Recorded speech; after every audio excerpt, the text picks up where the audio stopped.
What if I told you that we can turn a running liquid into something we can actually draw with? Today, we're gonna combine a few simple ingredients to create sidewalk chalk. Along the way, we're gonna discover what happens when we mix different materials together, how they change form and dry out. Let's investigate.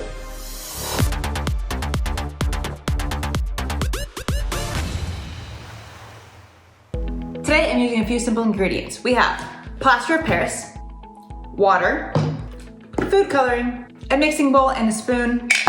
Then I got these fun silicone molds so we can actually make our chalk. Now, if at home you just have regular ice cube molds, that's totally fine. I just decided to go with the fun shape. Now, plaster of Paris is kind of like a powder, as you can see. We're going to add water to it, and then we're gonna add food coloring just for fun. So not a necessity, but depends on what color chalk you're wanting. Before we dive into our experiment, how does something that is once a powder turn into something that's a liquid that then turns into something we can draw with? Wild. Let's start our mixture and talk about what's happening. For mixture, I'm gonna start with 1 cup of plaster of Paris. Might be a bit messy.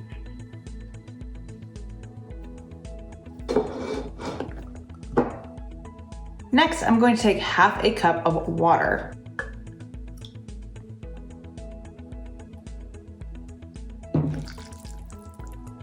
So now we're just going to mix until it's smooth. Now, if you're going to make a bigger batch, you're going to keep this 2-to-1 ratio. So 1 cup plaster of Paris to half cup water. If you want to double this batch, you can do 2 cups of plaster of Paris and 1 cup of water. Whatever you're doing for the powder, half of that for water. That's how you're going to keep this ratio so that way you can have the same consistency. Okay, that is pretty smooth. So now I'm going to pick whatever color food coloring I would like. This is going to determine what color my chalk will be. I'm going to do green. Some food coloring, whatever color you would like. But for the consistency, I'm looking for it to be thicker than milk, but not as thick as cake batter, which I feel like we're getting close to that consistency. It's more so the color that I'm looking for. Ooh, I would have loved to have mixed red and blue and created purple. Maybe I'll do it for the next one. Now the key is to keep things moving until we get that color we want. And then once it's ready, we are pouring straight into the molds. Okay, so look at this consistency. Thicker than milk, thinner than cake batter. I think we are ready to go into our molds. So I'm gonna go with these fun watermelon molds. Now, if your mold is too thick, just go ahead and add a little bit of water. And if it's too runny, add a little bit more plaster. So we're gonna go ahead and start pouring into the molds. Notice how it's still a liquid and it's taking shape of the mold.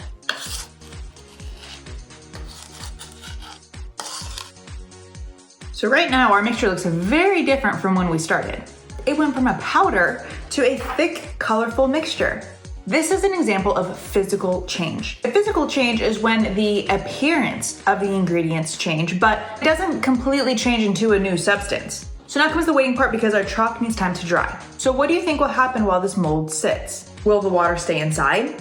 Will it disappear? Where do you think it goes? So I'm gonna let this sit for 24 hours. I'm gonna come back tomorrow, see how our chalk is holding up, and hopefully do some drawing.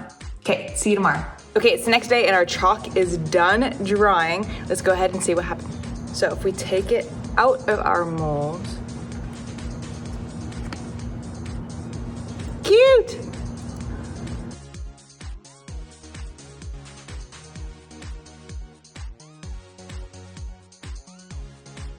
So our chalk held shape, but what happened to the water?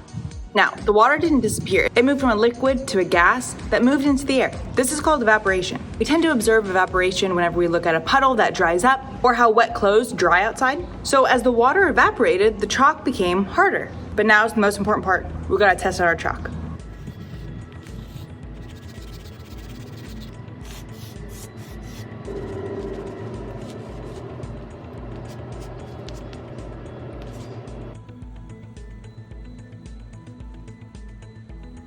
So yesterday we started with powder and water and mixed them together to make a physical change. But the science didn't stop there, because in the next step, when the water evaporated and the mixture hardened, That was actually a chemical change taking place because we have a whole new substance. It created chalk and ready to become art. But chemical reactions aren't just happening whenever we're making chalk. They happen every day all around us, like when we make eggs or when we're baking a cake or maybe a piece of metal that's rusting outside. That's all chemical reactions. The more you look for them, the more you'll realize that science isn't just something that we learn. It's happening all around us every single day. Because remember, science is everywhere. Happy drawing, and I'll see you next time. Bye, guys. If your students enjoyed this activity, check out the standards-aligned Chemical versus Physical Changes video lesson at generationgenius.com.